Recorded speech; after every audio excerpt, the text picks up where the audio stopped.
Alright, I think we're all set. Ooh, sky looks pretty, doesn't it? Man, it's nighttime, but it's not. Don't you love it? Howdy, Xavier. Hey, I am. Hey, no break. Good to see you three in the chat. Right off the bat. Alright, we're gonna go here.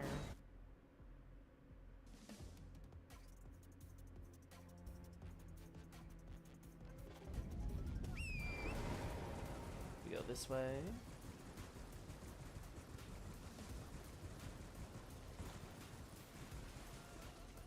Oh no, those are the golden flowers, okay.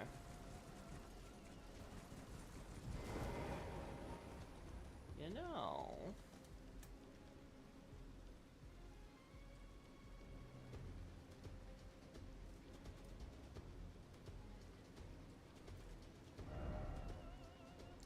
know... I was originally gonna ignore the time of day, think it wasn't important for where we're going, but you know...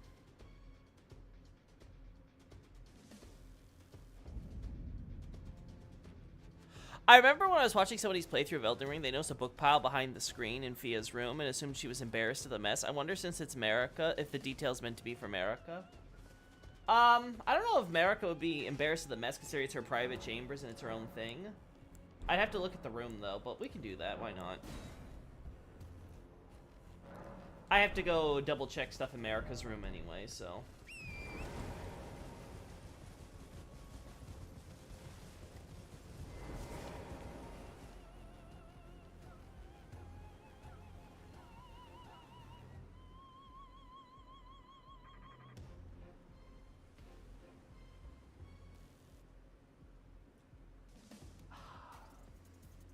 I'm gonna lock this, get the high LODs for a sec.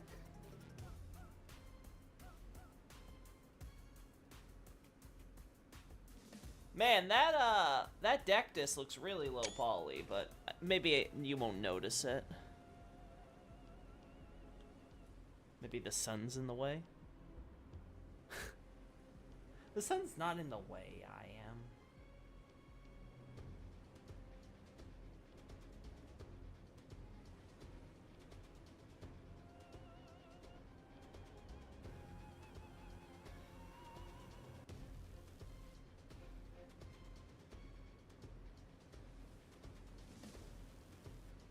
Getting a good angle on this, though, is admittedly...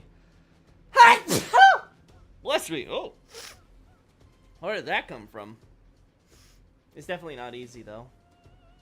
That one snuck up on me.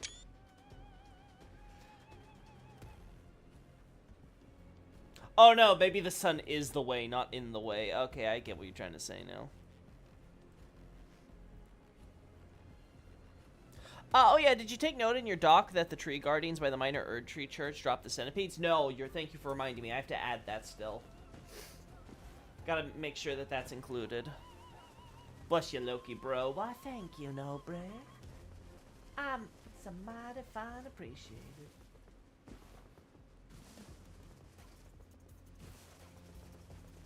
I know the Haley Tree Knight use the Wondrous Physic and the soldiers use poison perfumes. That I'd have to look at individually based on Haley Tree stuff. I'm going to consider that separate. I don't think that's related.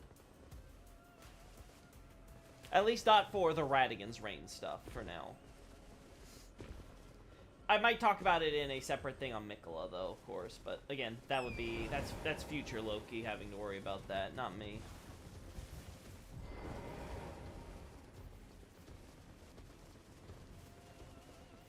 God, I forgot how out of the way this area is. There it is. Oh no, that's a shadow. Never mind. Did I not go far enough still? I don't think I did, huh? Yeah, it really is super, super deep, isn't it?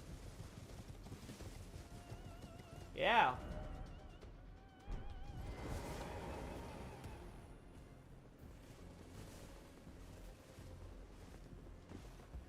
I feel sorry for future Loki. Don't be. Future Loki's an asshole.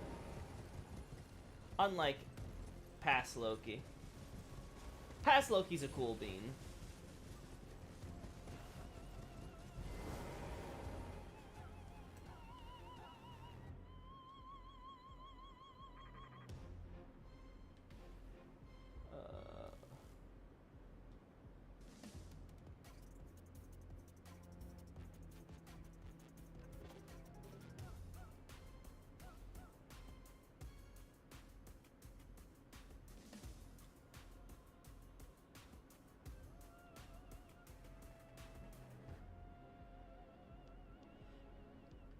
Man, I didn't realize how frequent the cornucopia stuff is. I really should have. I'm actually kind of kicking myself for not noticing that thing first. It's probably one of the more obvious symbols in retrospect, but granted, there's so much other crap that it's used with that's like just generic nature imagery. So maybe I'm being too harsh on myself. Oh well. Evening, Loki. Hey there. How you doing? Anyway, back to what I was actually here for. I'll worry about, like, the way that the sun is going these things another time. It's not like I need shots of that. Let's go back in here.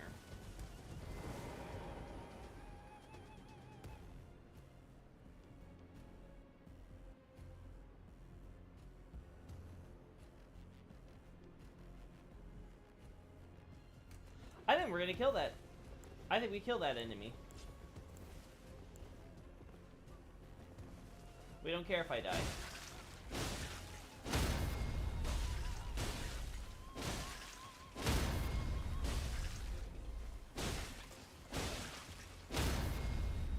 Oh my god, I hate how long that takes. Just make sure I'm not dead. There we go.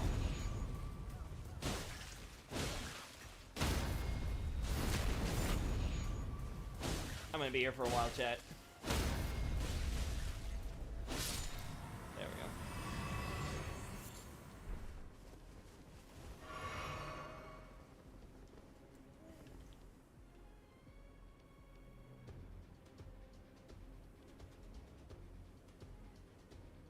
What's a good angle for this hidden, secluded cave? The answer is, honestly, there's never a good angle.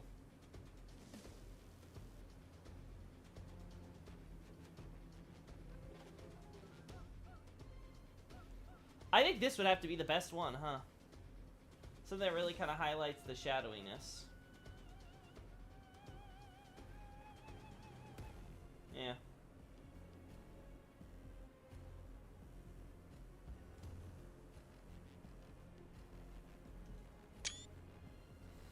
Yep, I think that's gonna have to be it. I don't think I can get another angle that will... Okay, maybe I can make it work from here? Now, I think the problem is that it's just not clear. Like, yeah, you have it in the background, but is that really the thing you're looking at? It's not really obvious that that is the thing. That that's the focus of the shot. Because there's just so much other crap in the way. Here, it's at least a lot clearer, right? Because you can see that giant thing and the screen is focusing so heavily on it. Alright. Pinocchio game is taking Child of the Erd tree off my mind for now, so I'm much more patient. That's good to know, Pastor. I'm glad that Liza P is doing stuff for you.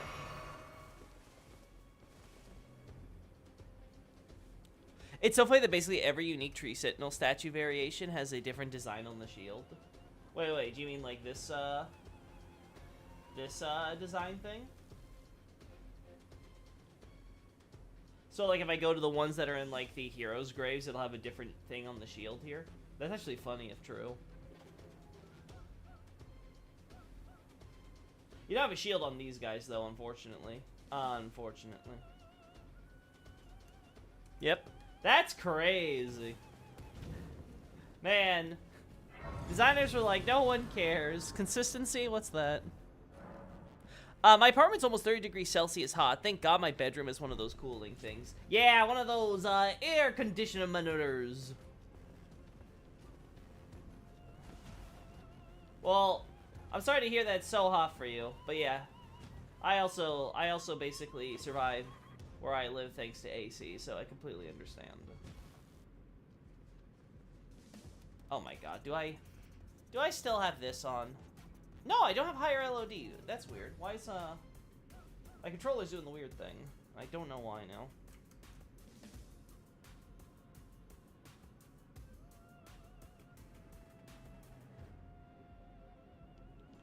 Oh, you know what we need though, chat? Damn it! I have no torch. I must torch. Yeah, I know you, buddy. Oh, I can't do that. Well, no, never mind. You know, Maybe I didn't think this. Oh, maybe I didn't think this through, chat. Maybe, just maybe, I should have thought this through more. How do I get it? Oh no, I'm going even deeper.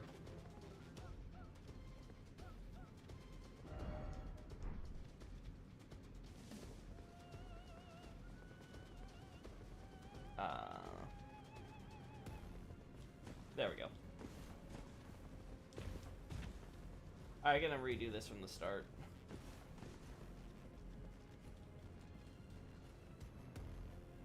Remember, these Mirandas uniquely apply deadly poison, so they do the toxic status instead. Good to know.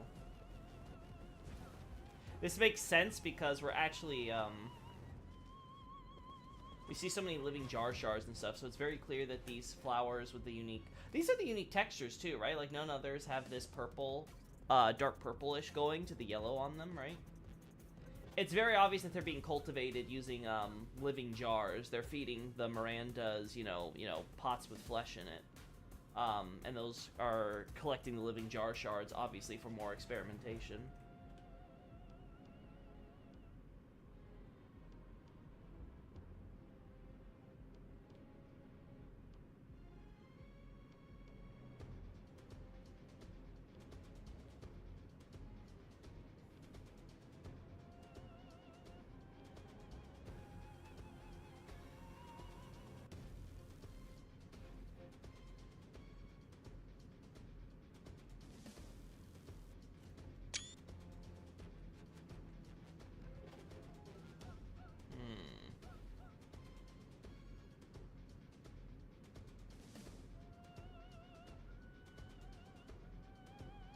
There we go.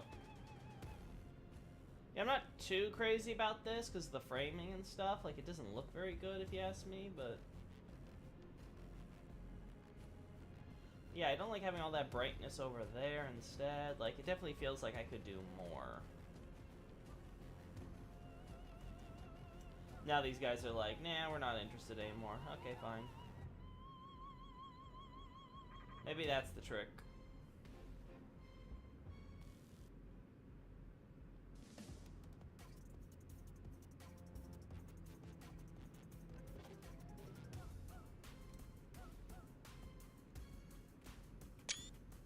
Maybe? I don't know. I like how the flowers' anthers look like little trees. Oh yeah, they kind of do. I don't know if that's like a... I always assumed that was like a normal flower thing, though, so I don't know if how accurate that is to real life. Are Miranda flowers waifus? Technically, yes.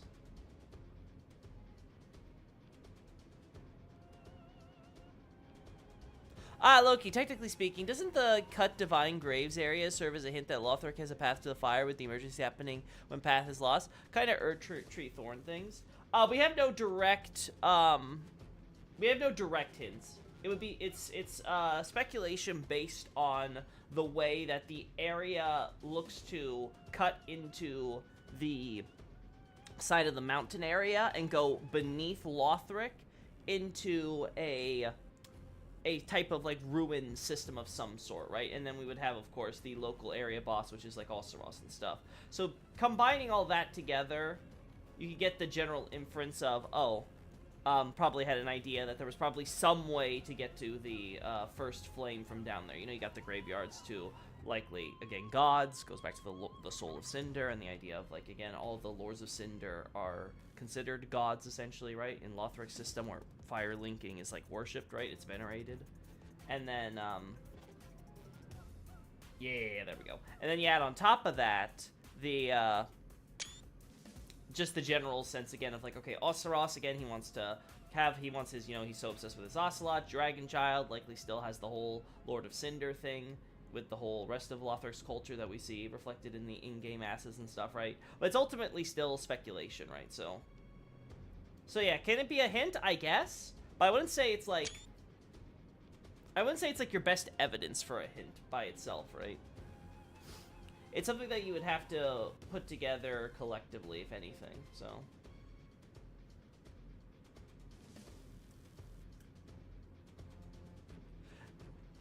It's 100% a purposeful detail. Whether or not it's Lorvale, it's just fun design choice. I have no idea. Oh, good to know. Yeah, we don't have anything else here. Maybe this wasn't the character to bring for this. I do want shots of this. The problem is you can't see anything. Okay, you know what? I'm gonna go to Barbarian Man after this.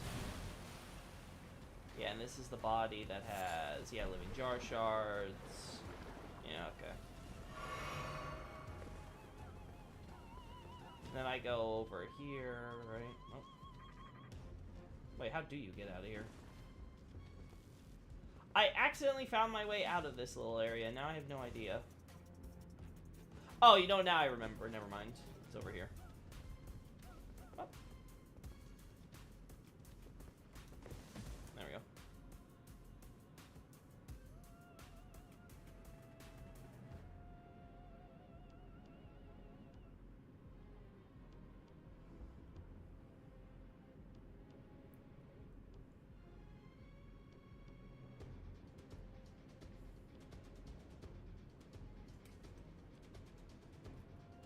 There we go. Much better.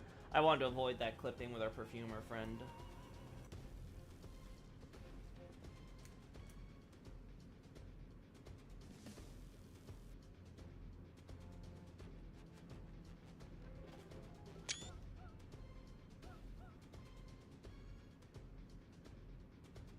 Did he break stuff? Is that supposed to be broken like that? I actually don't know. Also, I just noticed we have a lot of braziers, but no actual lighting, huh? I guess they have those ready in case they need to burn them? Kind of weird, I guess. Like, I can't imagine it's like, ah, well, we don't want to accidentally burn them, so we'll make sure we don't light them. It's like, well, why have them here in the first place, then?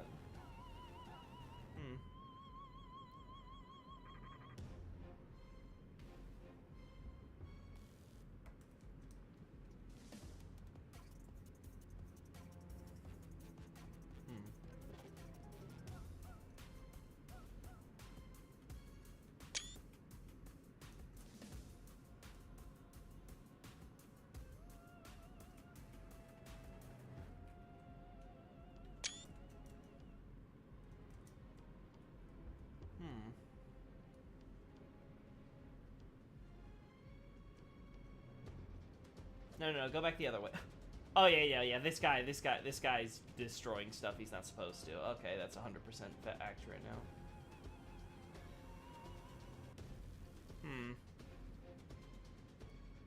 There we go.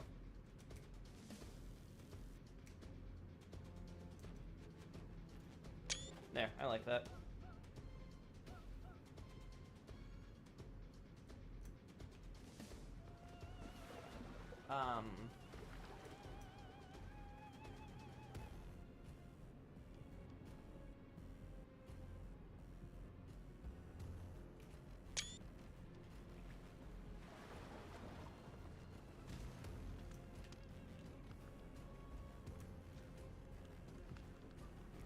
Now, I think this is... I remember this being Arteria Leaves. Yep, that's Arteria Leaf. The answer is always Arteria Leaf, chat.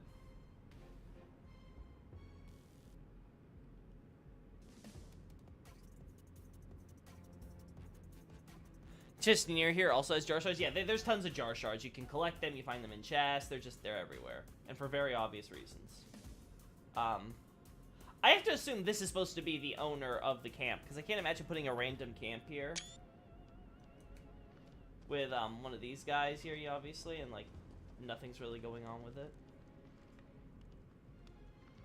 I like that these two caves are connected here. Yeah, the Altus tunnel with the Perfumer's Grotto. Yeah, I do like that. I think that's neat, and it helps with the interconnectivity of the world for sure. Wish there were more caves like this. We kind of had that with the underground sections, but I agree. More small dungeons that connect into larger areas would be cool. Miranda Powder. Warming Stone. Golden Rune. Golden Rune. Okay, nothing unusual here. Oh. Is there anything inside the boss arena besides the water pools? Not really.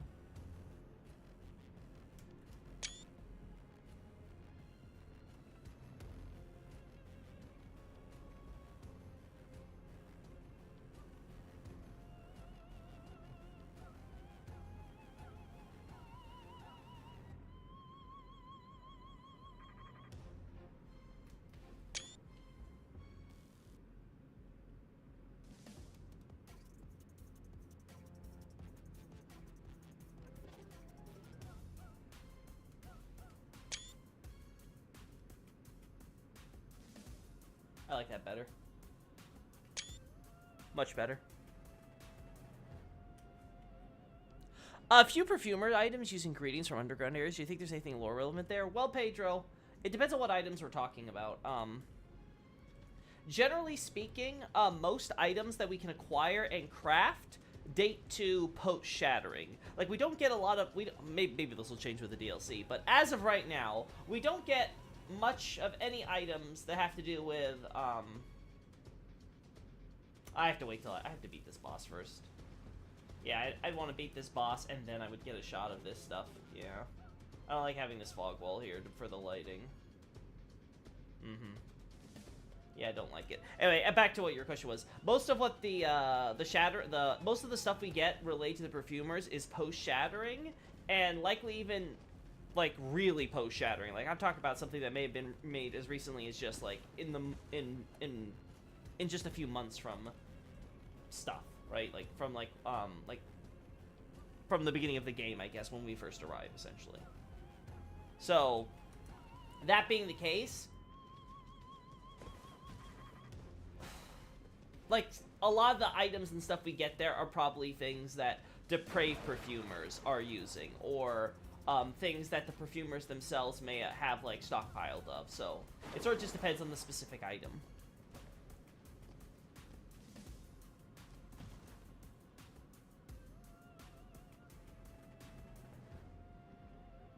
How much trade between Eternal Cities and other places of lands between there was after they were kicked into underground?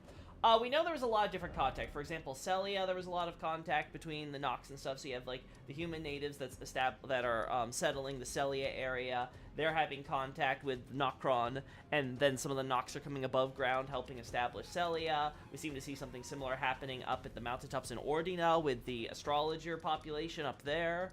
Though when that happens in the timeline is a bit more debatable, I would say. You have the Carians having some contacts with Noxtella and stuff, which allows them to start, you know, like, spreading and having major relations, including, of course, getting the Albinorix when the Nox kick them out. So, like, the Eternal Cities and stuff, well, the Nox and stuff, like, when they establish the Eternal Cities underground, the Nox are still, like, they're still, like, willing to have relations with other peoples, right? It's not like, yes, we are the mole people. We do not like the surface dwellers, right? Their big thing is just the greater will and that type of stuff. And that hasn't even really stopped them from actually collaborating with the greater will, because it looks like, at least in the case of the Nameless Eternal City, they were having relations that were peaceful with America and crew. Now, again, is that because America is a Newman like them and they were able to work something out? Is that simply because the Nameless Eternal City is unique in that regard? Hard to say. But it's very obvious that it's not, like, it's not simply a thing of, like, okay, they get kicked out underground, now they hate everybody.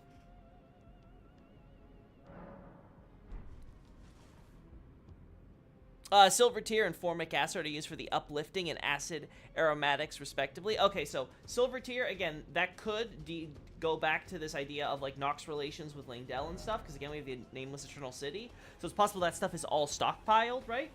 We don't see any regular perfumers underground or depraved perfumers, at least I don't remember depraved. Okay, we do see some evidence of depraved perfumers from that one nomadic merchant, right? Because he sells some of their cookbooks and stuff, right? So we do have a little bit there. Oh wow, this guy stays dead. I completely forgot about that. Well, good thing I'm not gonna need to go back here on this account. But yeah, so that you could definitely argue whether or not they've had a bunch of those in reserves for their uplifting aromatics, because they're using them during the war. And as I've said before, Nameless Eternal City seems like it was still around and functional up until sometime after Godwyn is buried down there. And we don't know exactly when, but it was just enough time that obviously the forbidden, the Eternal Darkness sorcery obviously would be something that was known about and forbidden by probably Nokron, and by extension Celia, and then that kind of, like, got around from there. Do you think there's something significant in the water being white in Nameless Eternal City? At this time, no. I think it might just be for artistic value, but I'm open to having my mind changed on that. The problem is that the water is normal from that point onward, and we don't see any, qualities about it that would differentiate it from the water later down the rivers. So, like, it could be some natural phenomenon I'm not familiar with that's happening down there. So unless someone's, like, more of an expert in that stuff, that could possibly explain why that stuff happens and give us potential explanations for what the developers were intending there, I have really no opinion on it.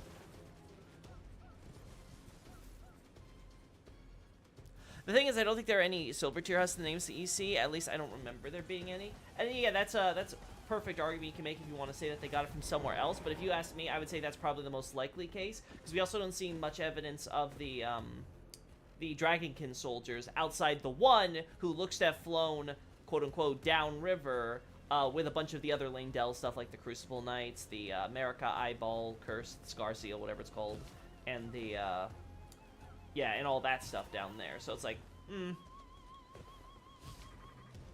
is that supposed to be like a hint, or is it supposed to be something else, right?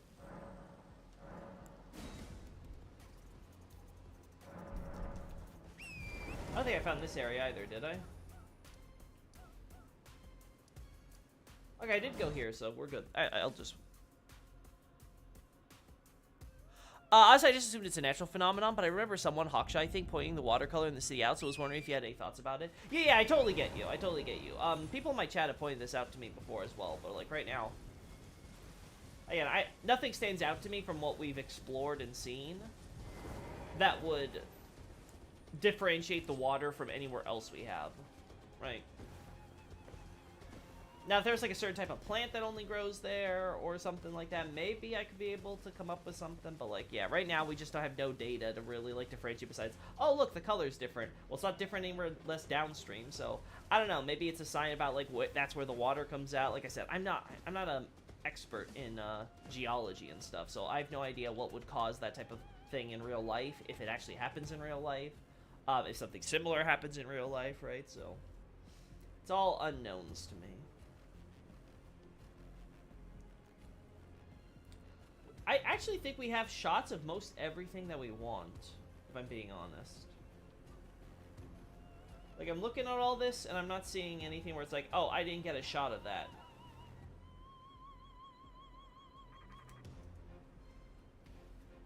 Really should get a shot of that, right? Like, right now I'm just being like, I don't know, maybe I could grab something like this.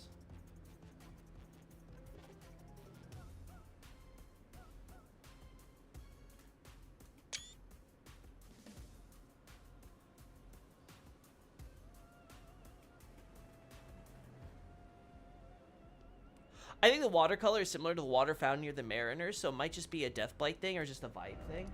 All right, let's validate that right now. Let's go to Summon Water Village. Do we have a similar like milky color to the water that makes it kind of fuzzy?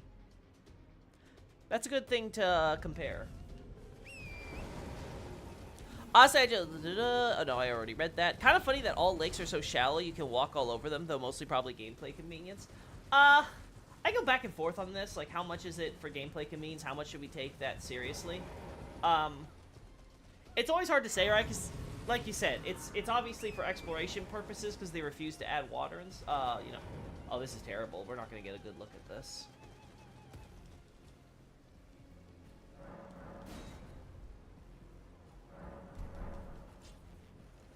Oh my god. Anyway, like, because I'm always wondering, like, is it for gameplay convenience solely? Because a lot of times it's like, oh, this area is, like, for example, Summon Water Village. Obviously, this is not going to become, like, that deep because this is supposed to be an area that you can normally go through. Why? Why did Stormhill come with me? Like, go back. Go back to your hill with your damn birds.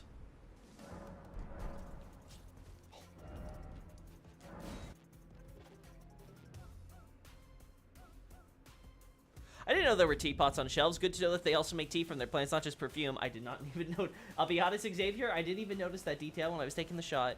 I noticed that from a Ziovsky post where they showed some perfumer assets. Oh, really? It wasn't even... Oh, you saw it from one of those. Okay, cool.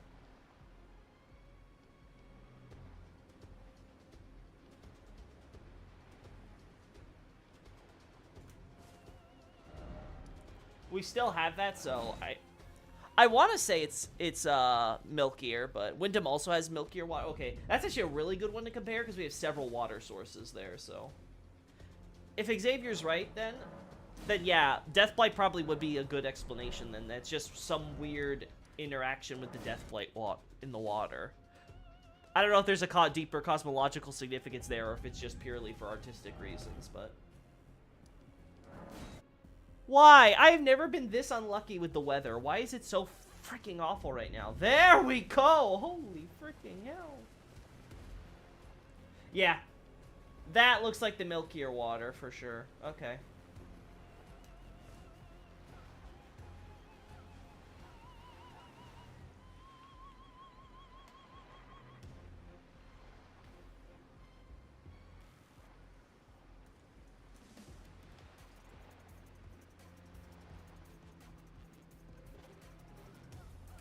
Alright, chat. Let's get that higher LOD. There we go. I was like, I'm not looking at some blurry textures right there in my middle ground.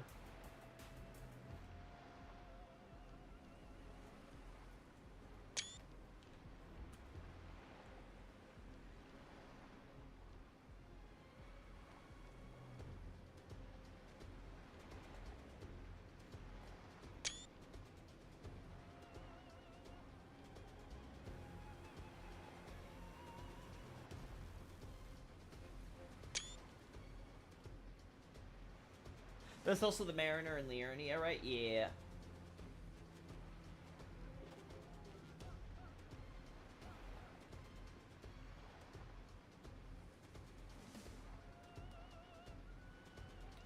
The question, though, is, how extensive is that? Because, the Mariner in, Liurnia and stuff is only in one pool, and there's like 3, and I don't remember if it moves to any of the other pools that you can explore, so... Alright.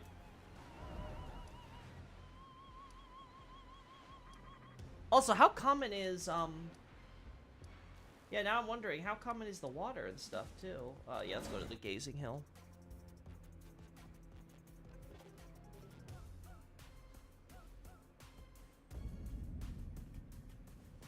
Yes, no, Bray, we just talked about that.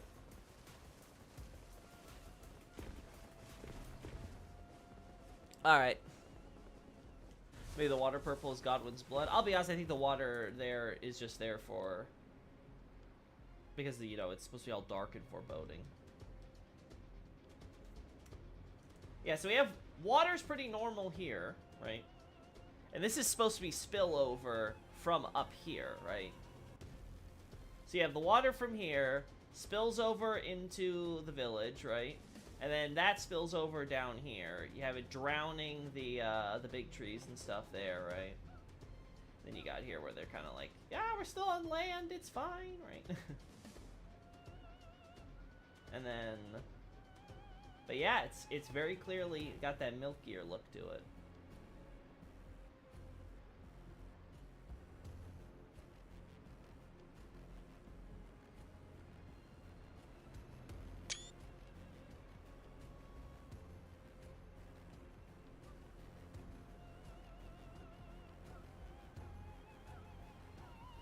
Cool. Yeah, definitely. I never really noticed this either, so that's cool.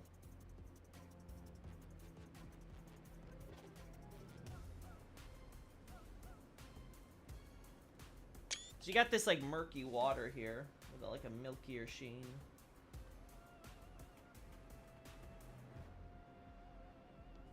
Ah, damn. This would be a great shot if my character wasn't there.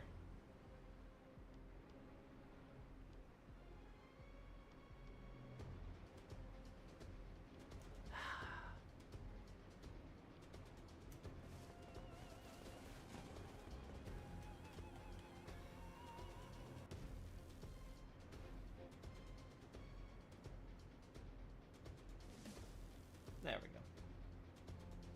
Oh, no, I'm still visible over there in the corner, damn. Oh. It's fine, chat. I made sure to have a Loki moment just so I could do this. Best way to get rid of myself from the shot. Suicide.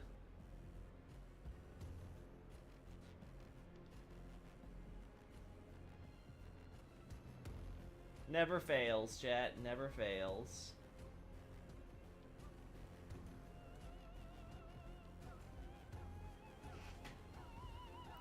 You didn't think it was worth bringing it up now? Well, Xavier, thanks for bringing it up. Okay, yeah, we have that. Beautiful. Because now it's all tying together.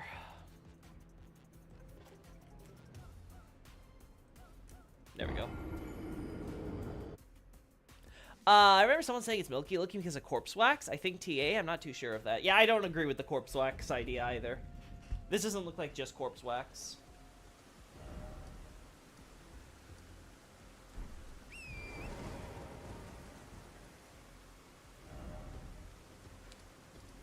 What's another one we can do besides the ones underground, which we've already done? We can't do the one on the mountaintops, right?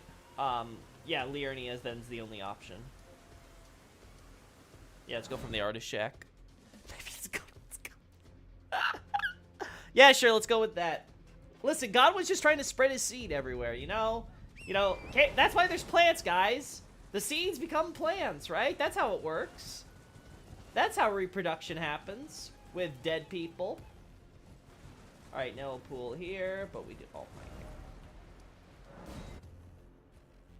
The rain, chat, the rain. Just stop raining, please. Just have decent weather. Liurnia is the worst, but at least it's doing better than Limgrave was for a little bit, so I'll take it.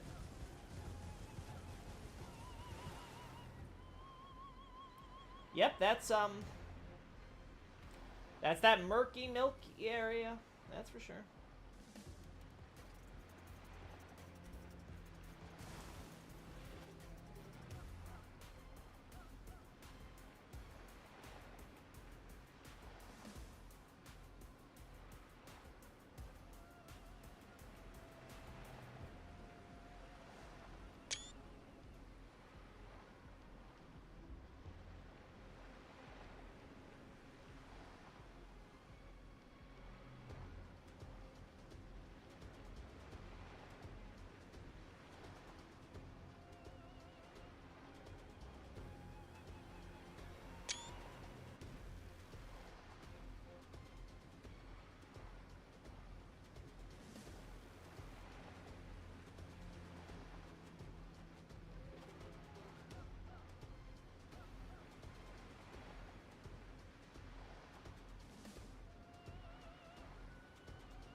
There we go.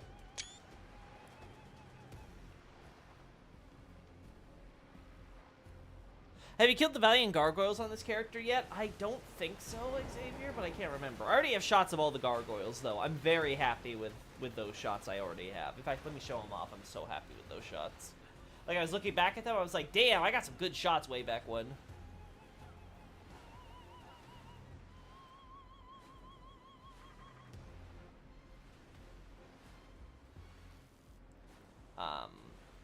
Show photo. Where are they? Here we go. First, we start with the Miyazaki shot. You know he's gonna appreciate this one. There we go. Miyazaki, I know you're lurking here in the chat. Get a nice, good look at your favorite little thing. Yeah. I was thinking to take pictures of them breathing poison to compare the Destroy Gargoyles breathing spark aromatics. Ooh, that's a good idea. Get the boss versions, right? But yeah, we got them with the... See all the stone stuff attached to the corpse parts and all that, right? Get a good look at there. Look at there. And some of the bodies. Look at the hair. Look at there. Look at there with the different, you know, you got the red part and the gold part. God, I wonder what that's a reference to. Man... I wonder who was experimenting with putting a red half and a gold half to bodies together into one singular entity. Man. That sounds mighty random. Can't imagine anyone who would ever do something like that. Certainly not a god. Yeah, you got this little thing with, like, the grafting, and then, of course, you got the faces here. Got the little, like, tree root things they're growing. Some sort of weird arboreal necromancy. But, yeah.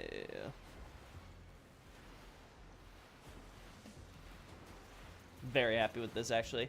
Yeah, I could totally see myself getting, splicing these two shots together. Interesting how it's the red half that's, like, all grayed out here. So the Gargoyles were layer experiments followed by the Perfumers? No, actually, okay, I'm currently working on a thesis, Pedro, for Radigan's Reign, because that's what got voted on by the the twits. I hate to put it like that, because that sounds so, sounds so mean, but it's also funny. But yeah, by the people on Twitter, I'm not using the new name. But yeah, so everybody on Twitter was voting for, well, not everybody, obviously, but like the majority was voting for Radigan's Reign, so that's what I'm working on. And in the course of working on that, I talk about the, oh, and then we have these, so. In the course of working on Radigan's Reign, we're also going to be working on gargoyles. We're going to talk about the Ariza side tomb. I'm probably going to cut the stuff actually, no, I looked through it. I was like, actually, you know what? The stuff on Ariza's side tomb is fine, because it's so, like, I kind of have to mention it if I talk about the hero's grave and stuff. But I don't go into specifics enough to, like, date the side tomb to the hero's grave, necessarily. So, that's going to actually be fine. But, like, the talk of basically what I'm saying is that, America and Radigan, as part of the creation of fundamentalism, experimented together with, taking some of the old Ariza bodies. They, exhumed them. And then, where is it? Oh, I don't have this area yet. Whoops. Anyway, but yeah, so, yeah. So, the hero's grave, which is like around here-ish, right? Basically, they uncovered the bodies, experimented with them to create the gargoyles, and then all the leftover parts became the living jars you see stashed away in the Ariza side tomb. So instead of, like, you know, putting them in the old graveyard, they made a separate side tomb for specifically all these leftover body parts and stuff they have, where it's like, you know what? This is like all the flesh and things, and we want to put it back into the Erd tree, so that's what they did. And the result was, as we can see, with them using lightning and sorcery magic, because again, this goes into the point I've made on Twitter as well about Radigan, and actually I have to go to the Stormcaller Church now too, so this is actually wonderful timing. It's about Radigan needing to use the, he needs to now, like, master, quote-unquote, incantations, right, as, Marika's husband. Well, it's like, Marika's already, like, quote-unquote, a master of incantations with all her Crucible stuff, right? So, like, what's Radigan got to master or whatever, right, as Marika's other half, right? Well, it seems like he was looking into stuff like, the lightning powers of the dragons that the ancient dragon cult does, and I believe he's actually the inventor of, what's it called? Where's that dragon? Oh. Well, that is unfortunate. The dragon lightning spell that we get from this church up here. Hence why we have a Church of Radigan here at all. America's reigning queen. Why was Radigan called King Consort and not Prince Consort? Listen, I'm not too familiar with what formal titles and stuff are. All I could say is, I typically see King Consort whenever I see this type of stuff in Japanese, where there's the idea of the queen in a matriarchal society where the queen is. In the same way that I would see a queen consort, not a princess consort or whatever, if you have a reigning king. Again, if that's how it's normally done in X or Y country, I don't know. I'm just telling you, like, there's nothing unusual with how the Japanese text puts it, and I don't think it's unusual for Miyazaki to have used that terminology either. Sorry, not today with your thesis. That's fine, Pedro. It's not even published yet. That's sort of the reason why we're getting these screenshots right now. For that exact reason. This is purely, this is me working on getting those shots now. Actually, let's figure out which angles we have while we can, so.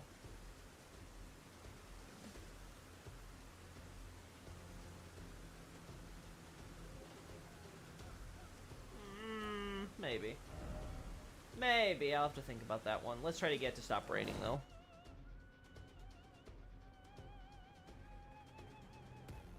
In Europe, in case of a reigning queen, Elizabeth is called prince. Like I said, I cannot speak to how it works in any individual country or region or whatever. I would just say that I'm not surprised by the terminology being used. I don't find it unusual personally. Now, if you think that that terminology should have been more accurate to Europe, since it's a European-inspired fantasy setting, you can take that up with the localizers. But that's ultimately the terminology's there, and I'm not going to fault the localization for just using that exact terminology.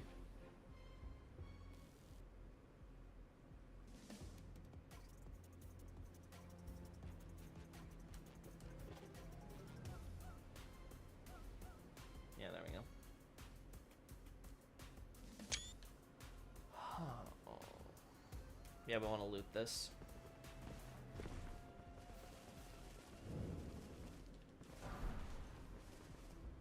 Don't loot anything else, Loki.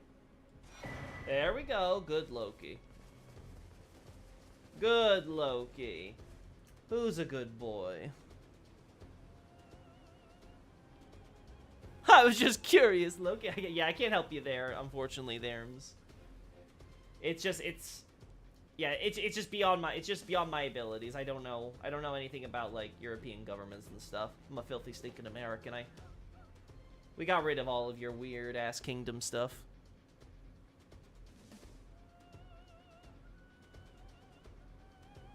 There we go.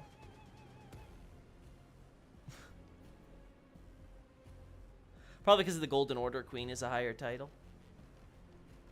Yeah, maybe that's the justification. Yeah, maybe simply because it's a matriarchal society and Queen is the default. Maybe.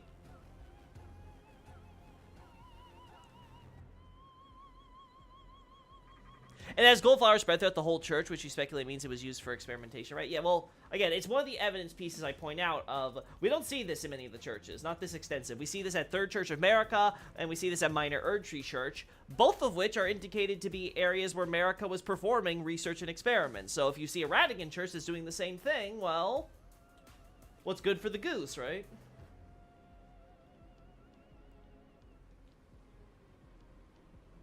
So nothing unusual there.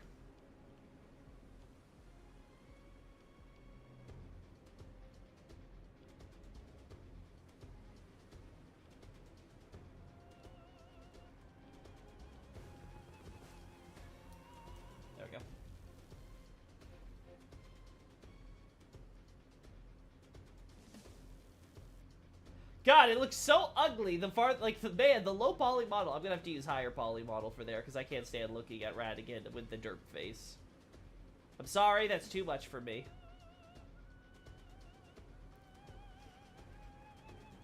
Bellum Church has them spread out too, right? I think so, but I can't remember the specifics with the Bellum Church because that's also the start of the pilgrimage site. So might have to include that in the data though, if so, because I don't remember if I have it there already or not.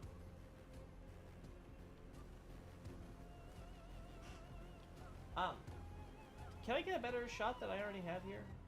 No, I think what we got is already good.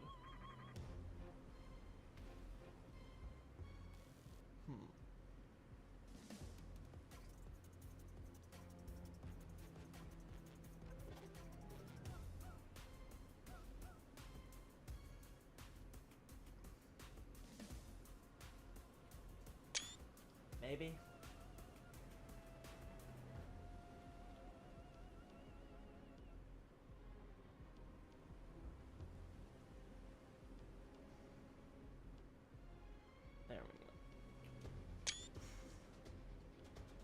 I don't know what Radigan T-posing symbolizes to the people of the lands between. Probably order. Because the idea is, like, you know, it's very straight and rigid, right? So, and it obviously, you could also, it harkens back to, again, similar to his, like, Elden Rune and stuff, which is a similar idea with the crisscross lines. So I could argue it's mostly just a symbol of him and, like, sort of this idea of perfect order, compared to, like, say, America, which harkens to a time where there's that curve there, right? So it's got a little bit more of a, you know, what we would consider sort of, like, a naturalistic, yeah, right, like, it's just got that more naturalistic feel to it. Because you don't see, like, you know, true straight lines in reality. It's just in sort of conceptualization, academic, you know, man-made structures where, you know, an actual straight line is, like, truly created, right? Obviously, it's not true in the strictest sense, but, you know, just in general, how we conceive of it. So I think that's supposed to be what it's supposed to represent to the people. Granted, it's still a funny meme pose, so. I find it interesting is that King is used by Radigan and Morgoth, but not by Godfrey, who is just Lord. Don't know how it is in JP, though. It's all King, Pedro. It's all King. Like, for example, when Miriel refers to Radigan and Renala as Lord Radigan and Lady Renala, he's addressing them with the suffix sama, which, again, if you watch anime or stuff, you've heard that a million times, right? What's the word? Like, it's a very respectful form of address, right? When you're referring to someone as sama. Right? But it's very generic as well. You can translate as like master, lord, sir, mister. Like, it just sort of depends on the context, right? And the situation. Like, are we in a modern setting? Is it like, you know, in like historical fantasy or something like that? There's various ways that you could translate that, though, right? In comparison, when you have Lord Godfrey or King Consort Radigan, or even Elden Lord with Lord Radigan, that's when they're always using the kanji for king.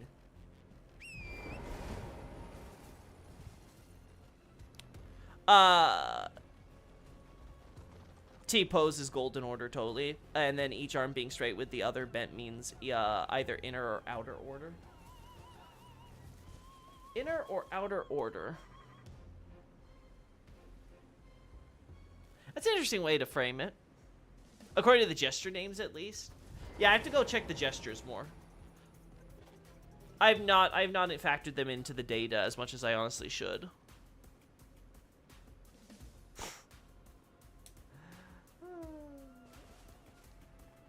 But yeah, so. Do I have all the shots I want for this church now? I'm trying to think. Is there anything where I'm like, oh, I know, I really need to get this shot?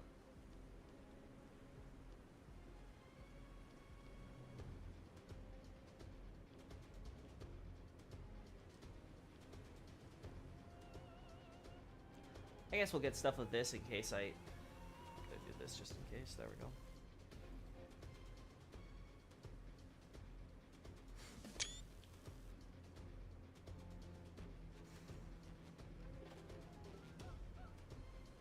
What's up with the Phantom banners in Altus? I assume it's Morgott trying to make a statement how Altus is under his control. We see the same banners be used in the fight against Radahn, so they're not they seem to just be some sort of like generic spell that's used by the Golden Order and stuff. And obviously they're used in the Radahn boss fight to mark where the summon signs and stuff are for us. But in here it seems to just be used again generically to sort of showcase the lane that's is firmly under Morgott's control, right? So don't even bother trying to attack our walls or come back and think that you can take this place. That seems to be the propaganda message there. Yes, Morgott has the same title of king as well, Pedro. So when Morgott's calling himself the last of all kings, he's considering himself in the same vein that Radigan and Godfrey would be kings, right? Now, he's not saying he's Elden Lord per se, right? He's not saying he's the Elder King, right? But he is saying that he is a king, right? I know it's a bit weird and seemingly arbitrary, but there does seem to be an idea here where, you could be the king of Leyndell, but not necessarily being the Elden King. But when you become the Elden Lord, you also, by proxy, are also becoming the king of Leyndell. I guess it's sort of similar to how you could have, like, someone who's like, I'm the king of France, but I'm also, like, the Duke of Burgundy or whatever, you know, like, some other territory or country or whatever, right? They might have some other title, even though they're already, like, a king or an emperor, right? So this is the same idea. You become the Elden Lord, then you're also going to obviously be the ruler of Leyndell, which is also going to be called a king as title. And they're more or less synonymous. But in Morgott's case, he never became Elden Lord, but he does take the title of king. And he considers himself the last of... He considers himself he's going to be the last king because, as far as he's concerned, he refuses to let anyone else get close to the Erd Tree for fear that they will harm and destroy it, and thus, therefore, he has to be the king. He's the only one who can be the king. That seems to be Morgott's mindset. How he's approaching this. Or like how President Vance is one of the princes of Andorra. Yeah, again, like I said, I'm not too familiar with European politics and all the specifics in their governments and stuff. But yeah, similar idea, right? Like, it seems to be just an idea that when you're the Elden Lord, you're obviously also the king of Leyndell. But, you know, you don't have to be the Elden Lord to be the king of Leyndell. At the very least, Morgott is claiming and is legitimately considered by the public to be the king of Leyndell. Now, obviously, how much is that legit? Obviously, he's kind of got, like, everything under martial law. Obviously, there's a civil war that's kind of, sort of still going on. Again, the shattering is kind of over, but it's kind of not. So, like, everything's kind of, like, in this weird, ambiguous, stagnant state, you should say, right? Where things are kind of really up in the air, and we, as the Tarnished, are the ones who are solving all the problems by killing everybody. That's how we get rid of all this, like, sort of, like, flip-floppy ambiguity stuff. It's like, no, no, no, you're all dead, and now I'm the true king. Yeah.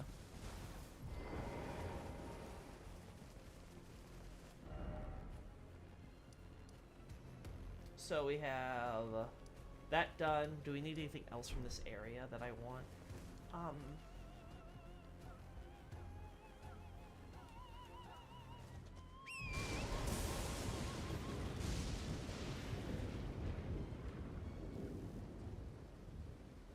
Damn.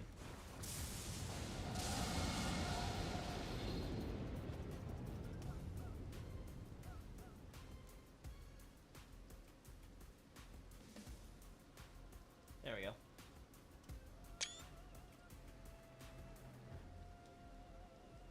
Yeah, I just want that shot. In case I ever needed it. Yeah, we'll be looking at America's bedroom soon, Xavier. I just want to double check a few more things out here. We already got the shots I wanted from the Orisa side tomb. There's nothing we need from Dominula. Yeah, there's nothing we need from the Forest Dweller stuff. Or that, yeah, we covered all that.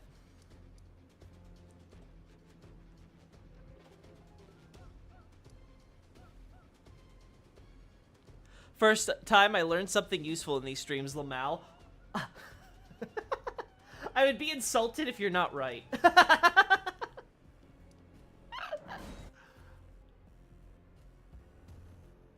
Yeah, thank you, Xavier. Thank you for making sure my forgetful self did remember. We can never be too certain in these trying times. Ah, damn. It's kind of hopeful I could kind of grab that before it disappeared, but whatever. Yeah. You know, let's, since you did, oh, yeah, thank you.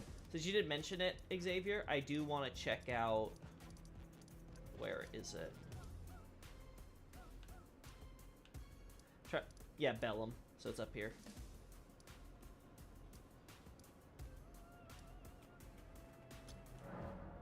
Oh my god. There we go.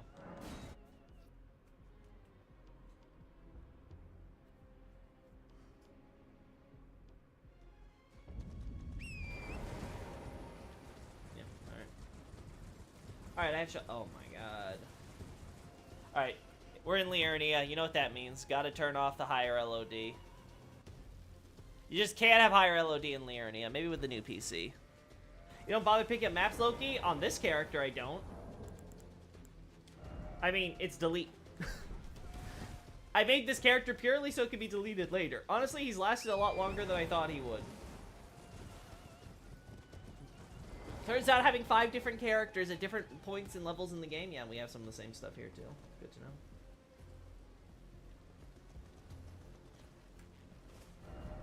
Do I have, yeah. Wait. Wait. Are you kidding me? Are you actually kidding me? It stopped as soon as I... This game, man.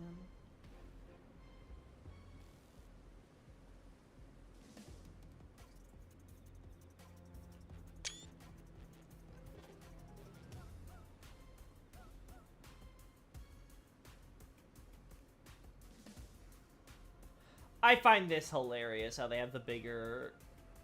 Do we actually have any examples of something similar to this, where we have these golden flowers growing in an area, and then the grace is also in the middle of these glowing flowers? I don't think we do. That's super cool, though.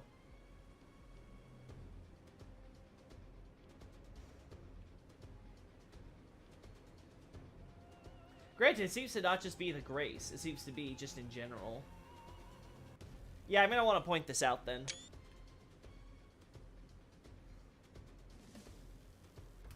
Gonna want to grab that though first.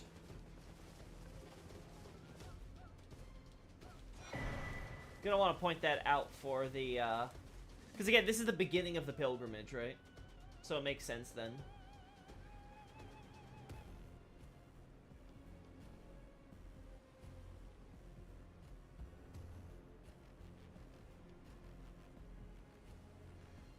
There we go. Oh yeah, I was thinking about the need to kill Radon to enter the DLC, and thought that Mikola might have known that killing Radon was important for whatever plan he had, so ordered Melanie to do it. Could be. Again, we'll see when the DLC's out for sure, but it could be related to that. I know for a long time it was thought that it had to do with Mikola's fate for his hailing tree and stuff, and that Radon was somehow inhibiting that by restricting the flow of the stars. Again, no idea, but I was totally open for that being the case, but I'm been avoiding Mikola and stuff, so I really can't tell you if there's good reason to shoot that theory down or not. Did it originally have that lower ramp, or did something blow a hole in the floor? Looking at the way it's designed, it does look like it's at least partially intentional. Because, see, we have a staircase here. And an archway. Right, see, this looks like a natural passage arch. So it does look like there was some sort of exit here.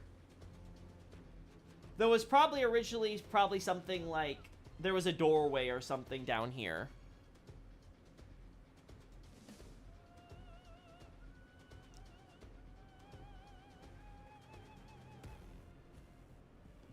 This is one of, if not the only, non-mountain churches with big flowers not localized to the drop. Good to know. I assume by you mean non-mountain churches, you mean not on the mountaintops, just to be clear.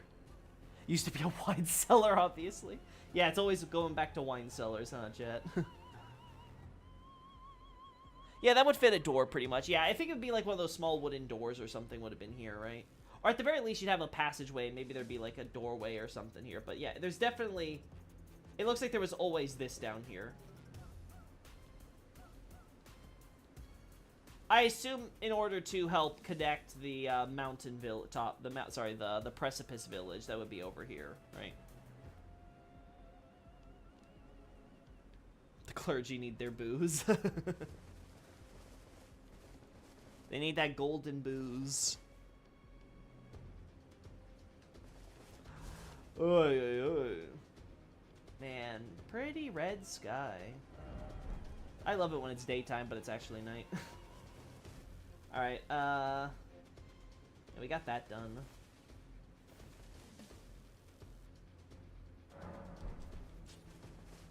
Nah, yeah, let's change the time of day.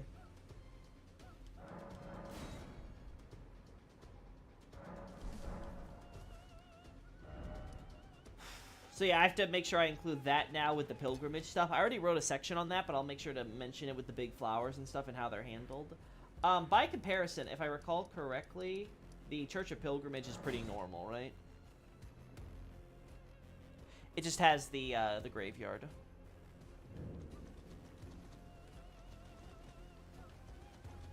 Yeah, nothing unusual. Not even like a stray bit of gold flowers here or there. It's all here. And then we have our golden centipedes over here. Okay. They've announced the Dark Souls spin-off manga. Yippee? Oh dear, Xavier says. Like, I mean, their track record with comics hasn't been that crazy, but hey, I mean, I like the Elden Ring manga as a comedy, so why not? Honestly, I think the Elden Ring manga has to be the most lore accurate that any of these comics have ever been, so. I also noticed the large-ass chalices around Langdale. Do you think they might have been to capture sap from the early era? No, I think they were purely decorative, Pedro. Because you find most of them under gazebos and stuff, so they're not capturing anything. Like, you're not capturing anything when you got a giant hood over your cup. They're purely there to showcase and show off the Crucible era, the Age of Plenty, I should say, during that period when Langdale was first built. Or I should say first built up into the city we know it as today. With the amount of big Radigan statues, how likely is the average person work Radigan more than Marika? There's more Marika. There's between, like just strictly talking about the Marika statues we find in churches and stuff, there's more churches of Marika than there are churches of Radigan. Right? There's the Stormcaller Church, the Bellum Church, the Church of Pilgrimage, and I think that's it. Yeah, I think that's it. there's obviously we have the four churches of America. Then we also have yeah, we have the four churches of America here, and is that it? No, Rose Church doesn't have it. Smoldering Church doesn't. No, Third Church of America is here. Yeah. Yeah, so definitely, it seems like if we were gonna be based. Oh no, we also have the Church of the Plague over here. Yeah, so that's America Church.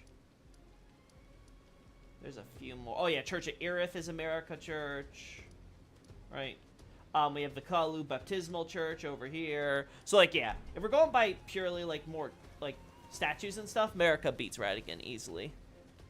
Again, the statues that we see at the churches at least aren't based on like the number of worshippers. It's based on holy sites. So was there something significant that happened with the figure here? If yes, then it's a Church of Radigan. Or a Church of America, right? Depending on which figure it is. And then when there's nothing that's happening there, the church is purely serving some functional role. Typically, it seems to be involved in a burial process. It has no statue whatsoever. Hey, what am I looking into? I was just looking at the flower comparison between the Bellum Church and the Church of Pilgrimage real quick, since Xavier was pointing something out to me. Now back to what I wanted to do. Where is the fortified manor? Oh, you know what? Let's do it on another character. I don't want to go through all the trouble to get up there and stuff. Oh yeah, then you include Stakes America. Yeah, as far as you consider Stakes America canon, then yeah. Once you factor those in and factor all the other quote-unquote... Again, I'm talking strictly about just the America statues. If I expand it to, like, the statues we see in catacombs and stuff, then yeah, like, America's obviously the more popular figure. She's the god, right? But again, it's not to diminish Radigan's importance and stuff. It's just that Radigan only has churches with statues of him for, again, 2 areas at the beginning and end of a pilgrimage, right? One starting at Bellum Church, then going all the way down to the Weeping Peninsula, right? And then you also have, what's it called? The Stormcaller Church, which, as I said, I think connects back to Radigan's mastery of incantations. So again, yes, we'll probably want to go back to the grotto too, so I can see if I can get any good shots with the lighting there. But first, I want to do this. This is very important to me. There's a lot of variation of degradation for the Stakes America, which is fun. Yeah, it's always fun when they do multiple models for something, so it has some variety to it. I especially like when they don't include any stake in, like, certain... Like, it happens, like, rarely, right? But there's a few areas, like, where it's like, okay, there's no Stake of America in the vicinity, and it seems to be related to the fact that the figure there would not approve of having an image of America around, like, say, Renala's boss fight and stuff, right? So I find that neat, even if it's purely just a little thing where it's like, okay, Stakes America location aren't really canon or something. Like, you know, obviously they're tailored to gameplay more than anything, but, like, they're purposely going to remove them from a certain area where they think it would be extra appropriate. And I appreciate that, right? They don't have to do that after all. Alright, so what's this about? No books here.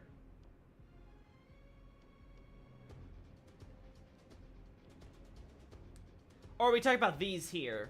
Because this is also technically quote-unquote covered. I don't know. Would this be a FIA thing? I don't think so, because as far as we know, it seems FIA was operating out of the lower capital church here. So I don't think this is FIA thing. I think this is purely America. So if this is intended to hide the mess, it's America hiding the mess. Though I'll be honest, I'm not sure why she would care, personally. But, you know, maybe that's just a personality thing of America, because she's so vain and stuff, right? She doesn't want people to think that she's, you know, so ridiculously messy when she's involved in her own work.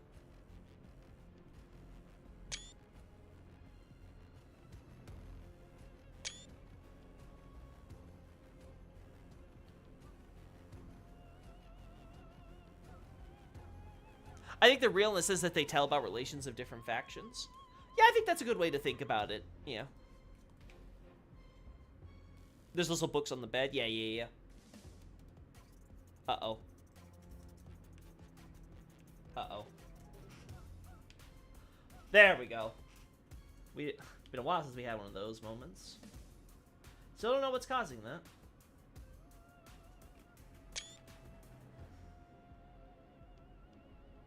I want a shot of this thing, so this is perfect.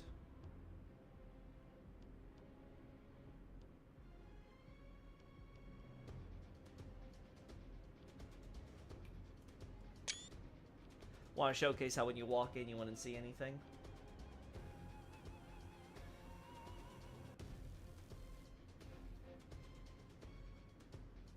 There we go.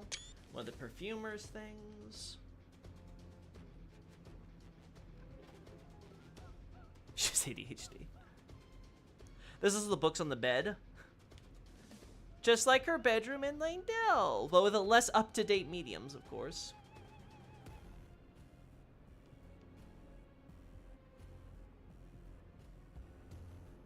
Yeah, maybe so. Let's see.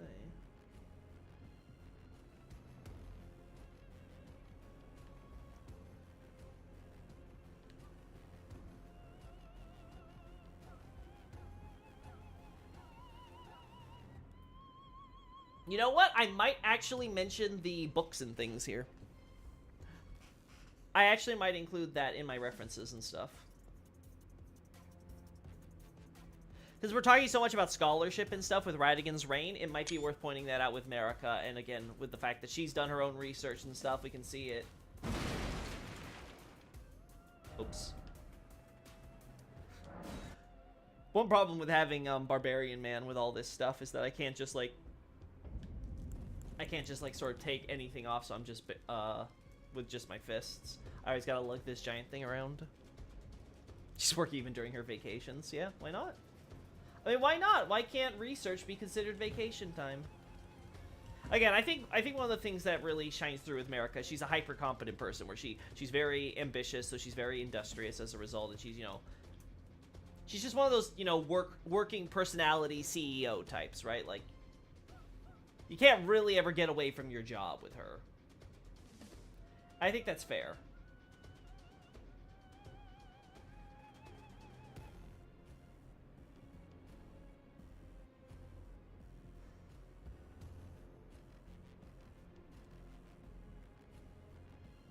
There we go. She does seem to be a person who reads yaoi dojins. What? What? A workaholic? Yeah, kind of, I think. I think that does seem to be the sense, right? Again, you have to think about it. This is a woman who very much is obsessed with maintaining power and keeping power. So I think it very much goes hand in hand with the fact that, again, she's very ambitious. She has a bit of, obviously, a god complex and stuff like that. And so she really is concerned with making sure that she keeps that image and that stays ahead of any potential threats to her abilities, right? Now, some of that seems to be very much like emotional and instinctual, right? Like, again, I've talked about how we see multiple examples where Marika seems to do things because it, you know, it hits that nerve with her where, like, she has that knee-jerk reaction of, I gotta get rid of this, and she sort of, I guess you could say, overreacts the other direction. She has this extremely harsh, extremely absolute, gonna kind of cut you off at the source type of mentality toward it. Like, say, the Giants or the what's it called? The Frenzy Flame stuff with the Nomads and things like that. So I think that's very much a part of it. Would you say Marika had girl power? She, gaslight gatekeep girl boss, that's for sure. She's a classic example of that, that's for sure.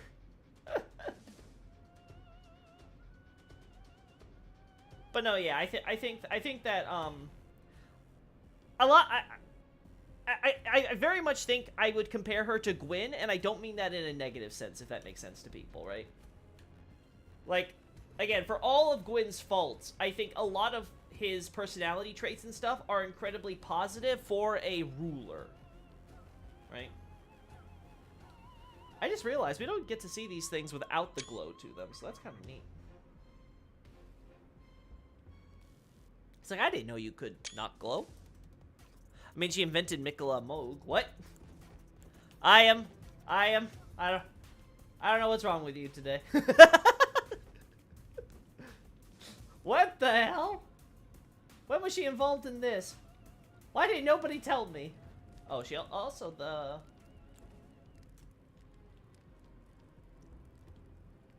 You also have the, I didn't even notice that we have this here.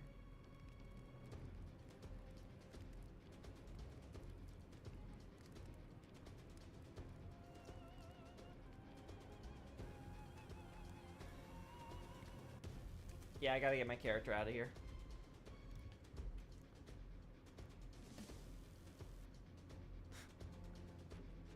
Honestly, I don't know what's wrong with me, but there's something wrong. I don't know what's my problem, but I definitely have a problem. It's like, yep, I...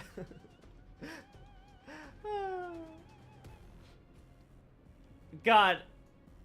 I can't wait for the DLC to reveal that that Marika orchestrated the shattering and everything. They were right, guys. She actually was behind the assassination of Godwin and all that stuff. It wasn't actually her going crazy. She just wanted to create this giant convoluted scenario so that way she could create some yaoi fanfiction with her kids.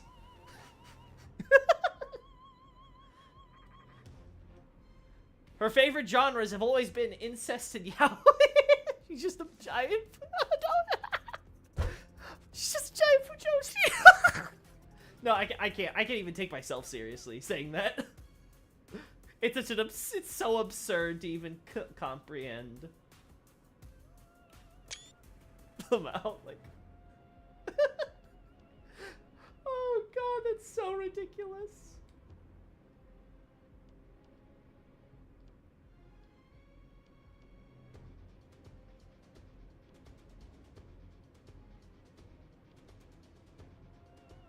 Yeah, I think I like this better because I get those two things in the background, but also this. So there we go. The Fumer's incense things hanging around. Yeah, Xavier's typo reminds me of that picture with caption, "Ah, I love the smell of incest." Oh god, I'm gonna get clipped for that.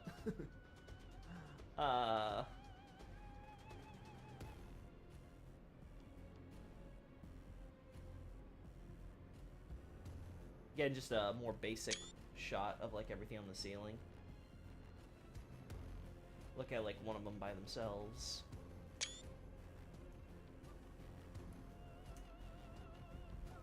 I said this would be a short stream on the Discord. Clearly I lied because I'm still here. Every time. Yeah, there we go. Like you were being blurry for a little bit, buddy. Anyway, let's go to the grotto now. But I think it's getting a lot of the shots that I need, so that's good.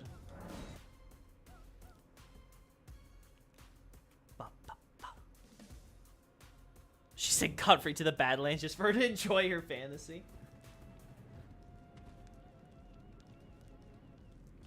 She knew she couldn't have her Godfrey Radigan fanfics. That was never gonna happen.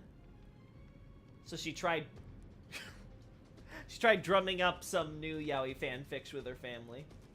God, this is all so cursed.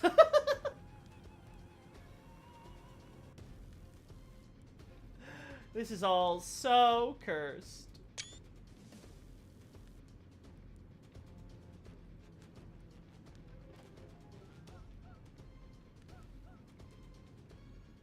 Oh, that's not... There we go. I keep on missing the direction, chat. I keep going the wrong way. I hate it.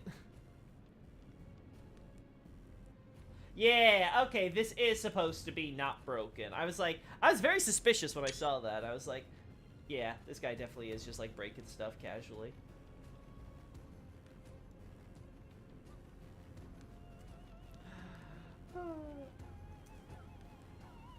No. Go.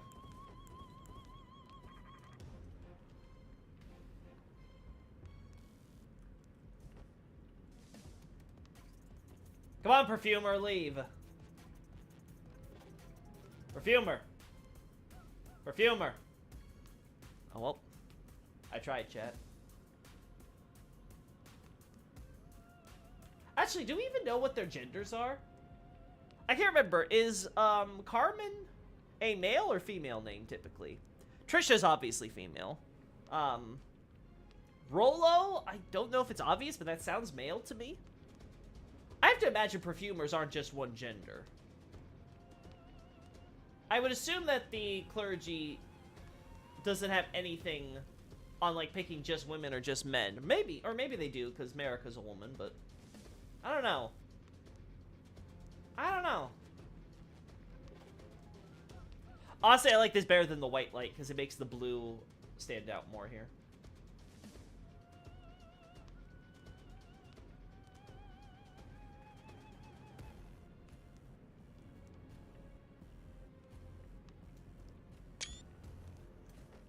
Masculine's my best guess.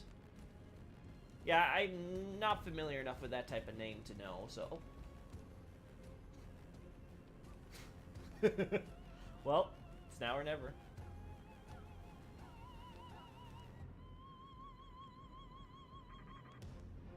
Yeah, lots of bag supplies and things of that nature, right? Yeah.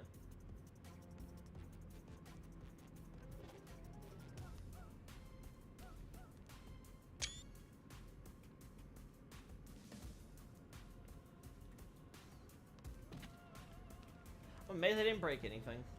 Maybe there's nothing to break, I think. Yeah, I actually think none of this stuff can actually break. Anyway, gotta go. See you, Loki. See you, Therms. Great having you. All according to plan. Yeah, it was. Yeah, that's my master plan.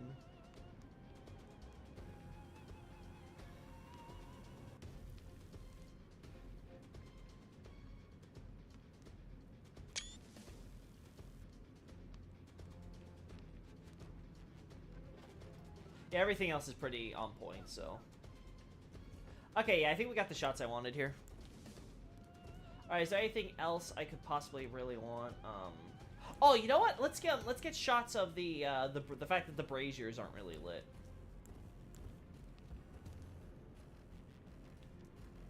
I actually do think that's notable.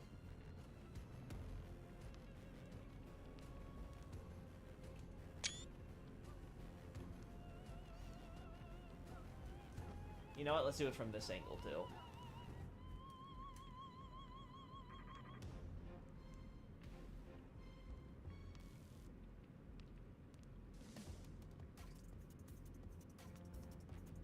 There we go. Yeah, I like that shot.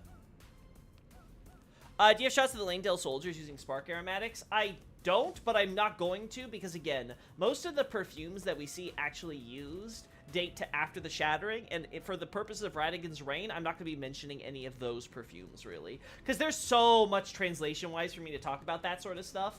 I'm even curious if it would fit in a analysis of that sort, right? Like, if I could actually do a shattering analysis where I would just be able to include a section of perfumers, or if I would have to split it off because it would just be such a huge portion of that analysis that it would just be better off as its own topic. I've thought about that. I've done that for depraved perfumers. I've decided already on there. But the other stuff, I'm like, maybe, maybe not. I don't know.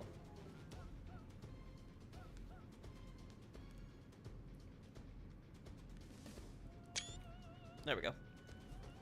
Maybe in a supplement? Yeah, exactly. Supplementary analysis might include perfumers separately, and maybe I'll wrap that up with the depraved perfumers and stuff. Like, it's really hard to say with that because it's like a lot of lore, but I'm not sure how much that would translate in terms of page count and stuff. And the thing with a shattering analysis was that a shattering analysis would, in many respects, also be a Morgott analysis, because I would be talking about Morgott, his rule, the alliance he sets up, and a lot of basics about him that I would then obviously go into more detail and stuff like my Godric thesis, for example, right? So it's one of those weird things where, again, it's really hard to do topics on specific characters in many cases, because a lot of times it's better off with those characters being, like, split up. So I can't do analysis on just Marika or Godfrey or Radigan per se, right? Because there's just so much stuff that they're all doing, oftentimes overlapping with each other, and you can't really separate it out. So it's been easier for me to do it in kind of like an era type thing, and then maybe the smaller topics, like, say, a Dawn or something, I could, like, siphon out there. Speaking... Oh. I went a little too far there with my run. Let's try to see if I can get a good shot with the stuff there. I think the boss is dead in this, so I think those corpses leading to the boss room should be fine without a fog wall. Hey, buddy. Oh. I'm actually curious if we can find other caves and stuff where those braziers aren't being used, or if it's just here. Because if so, that's 100% intentional.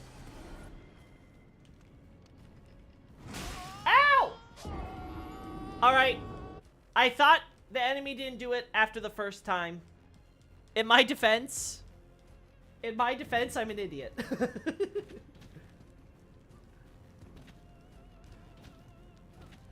Alright, at least now I know which direction I need to go in.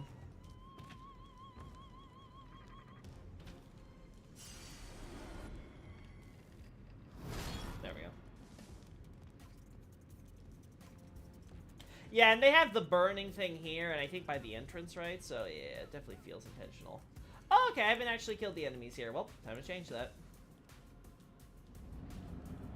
Hey, buddies.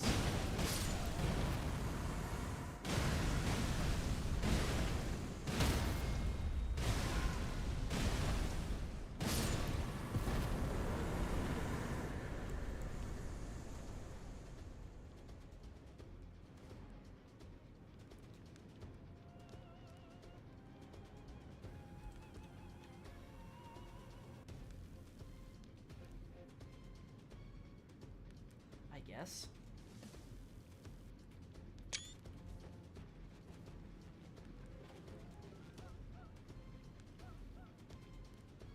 Oh, there's the budding. Okay, then. I was like, what materials?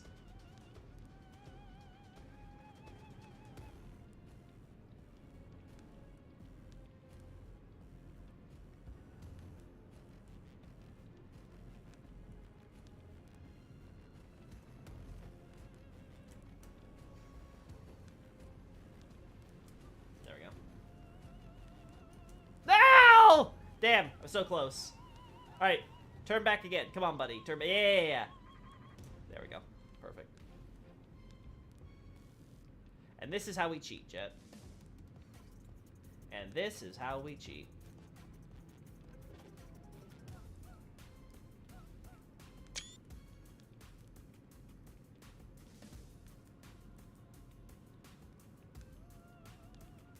Then we're gonna try this angle now, so...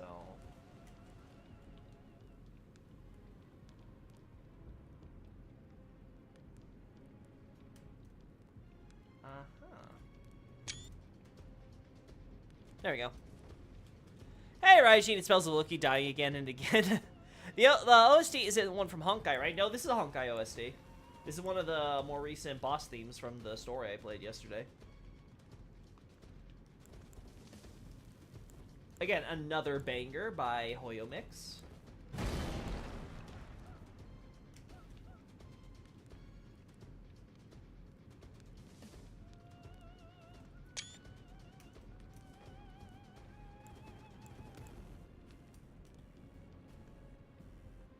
Yeah, I think I like this more. I think the reds contrast with the blues and the greens a lot. Yeah. There we go.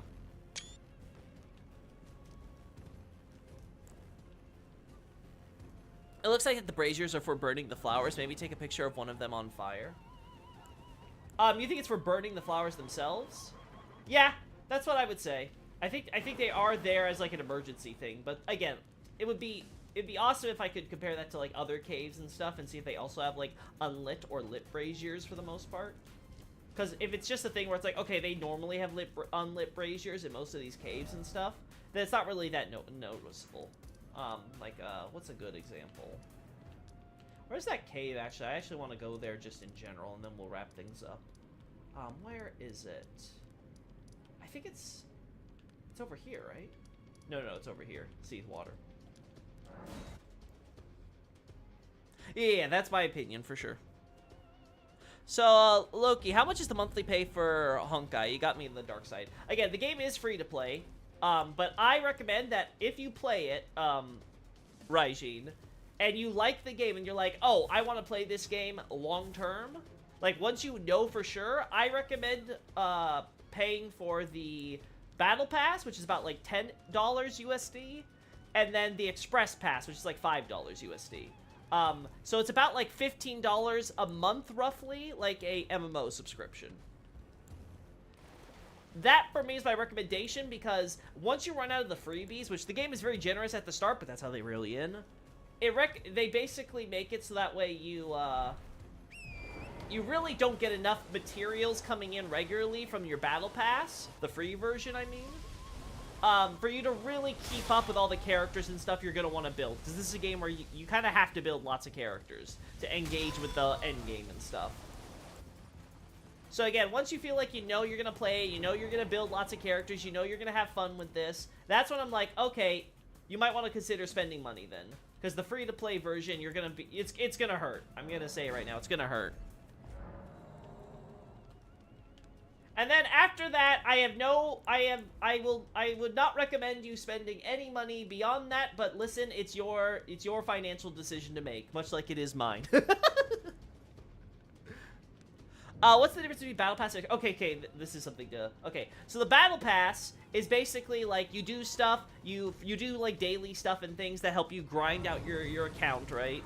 And you get, rewards from the Battle Pass, essentially, right? That's how it would work in, like, most games. The Express Supply Pass is different in that it's basically you buying a bunch of free currency, but it's spread out mostly over the course of a month or so. It's about like 30 days, if I recall, is the Express Pass. So every day you log in, you will get a little bit of currency from the pass until those 30 days are up, and then you have to obviously renew. I think you could stack it so you could theoretically buy like a year's worth of supply passes, and you would have like, I don't know, like what is that, 365 days worth of stuff you could go through. I think that can happen.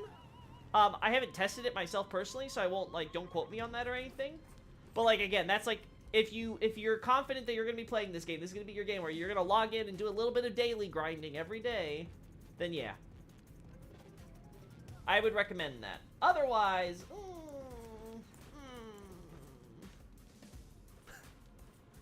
again, it's a gacha game.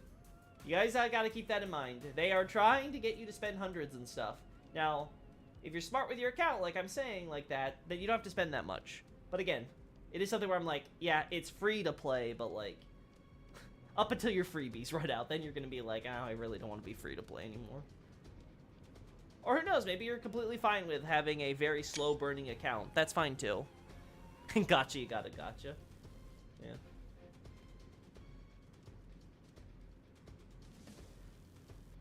Again, I am not someone who would ever endorse gacha. If HSR, like, if China ever actually passed laws that would actually get rid of the gacha system or whatever, you won't hear me complain beyond the obvious economic effects that might have on the quality of the game and its updates going forward. I still think it would be a lot healthier in many respects. Because as is, it's obviously designed in a way where they want your money. Again, I don't think it's, like, the scummiest in the world. Like, there's a reason why it's the most popular. And, like, what is it, Genshin, also by Hoyoverse, are, like, the most popular gacha games out there, right? But, like, yeah. It's a gacha game. So, Battle Pass is better if I decide just for one. I don't mind paying for one, but the two options together would be a no for me. Okay, if you had to pick. That's a hard choice then, Raijin, because it depends on what you want. Do you want the... okay, so the supply pass is what you want if you want to roll on more characters, right? It's the best bang for your buck. The battle pass is more valuable if you want to build your characters out at a decent pace. So are you willing to spend more time grinding and thus a longer time to get your characters fully built? Or are you wanting to, in exchange for being able to roll for more characters, or are you willing to sacrifice your ability to roll for as many characters at a given time for the long grind? In my opinion, if you had to choose one, I think the Express Supply Pass is better because it's cheaper. And again, the biggest, most important factor in the game is that you have, you get the most characters that you want to get. So that's what I would, again, recommend. But again, I would say do that, Raijin. I know you said that watching my gameplay got you into it, but I would say play it yourself, go through the early parts of the story, and within a week or whatever, if you feel like you're absolutely hooked, you love the side quests, the main quests, you know, the way that the game's set up, the combat and the gameplay loop, then feel free to start considering, like, whether or not you want to shell out cash for it. But, like, you know, that's a separate thing.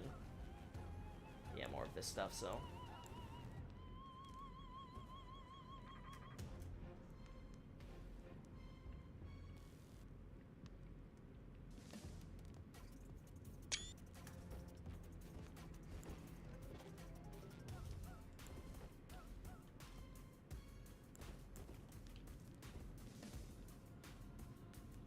There's nothing down here that I want, right? Because it's all just poison.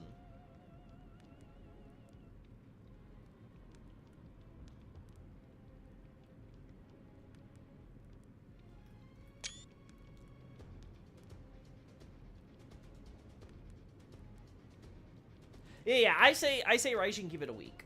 Because again, this is I think gacha games are definitely games where you can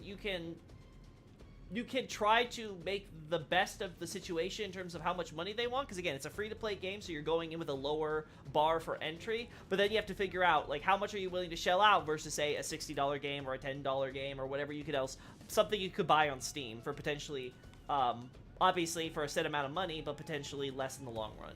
For me, I say consider it like an MMO, and just you could buy your Express Pass, and it'll be like a monthly subscription, so you're paying your $5 every so often. And you're getting, you know, X amount for it. I don't know, Chad. I'm not seeing anything where I'm like, I really want shots of this. In fact, this cave is actually a lot more boring than I remember. So yeah, I think we're done here. Oh, well, at least it has a waterfall.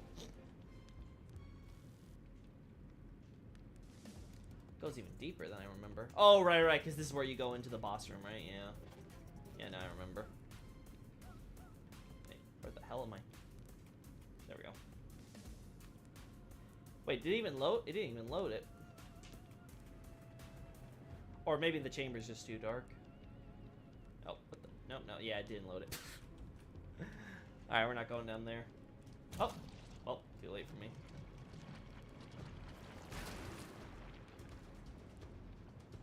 More flesh on the ceiling than I remember, too.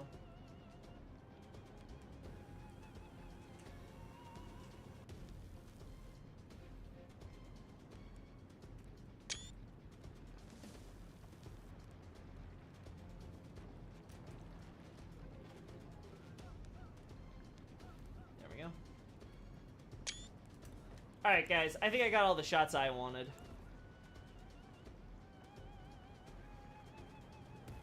Anything down here? No. This is the same chamber.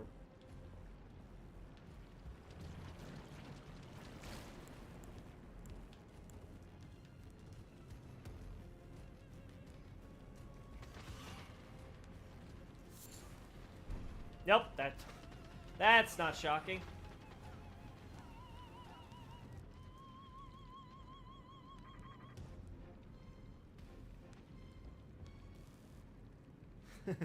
Yeah, right. You can play other stuff first if you have it and stuff. Like, I think it's a lot better for you in the long term.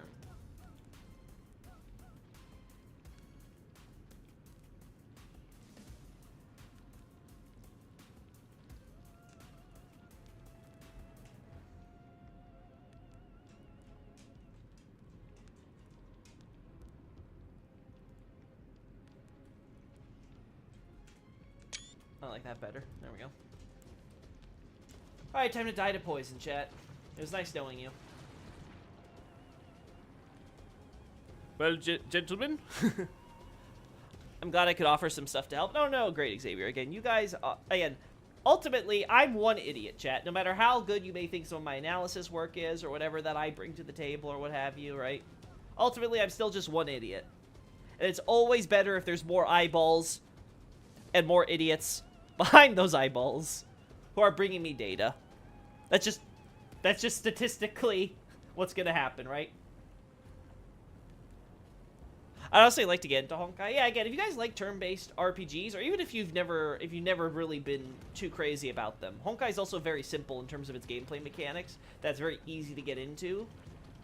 And again, like, you can kind of figure out very quickly after playing, like, again, like, I'd say, like, maybe, like, 10, 15 hours of the story, getting through Bellabog a little bit, at least.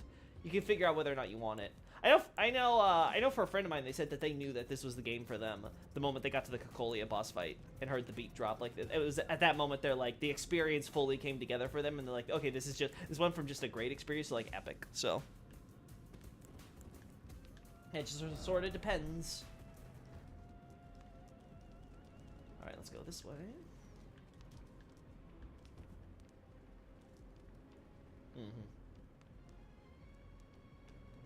All right.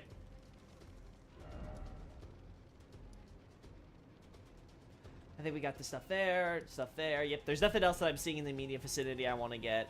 Maybe we'll find more stuff as I go through more of this analysis and it comes together, but right now I think we got most of the important stuff. There's nothing really crazy in the architecture we need to look at right now. Like I said, a lot of the stuff from Shattering era is going to get skipped. so I'm not going to care too much about, like, getting shots of, like, actual perfuming or anything like that, because it all has to do, like, with war arts and things, which is irrelevant. So, like, yeah, I think we're going to end it here. Again, this went a little longer than I expected, but thank you guys all for joining me. I got a lot of really good shots, so later. Bye-bye.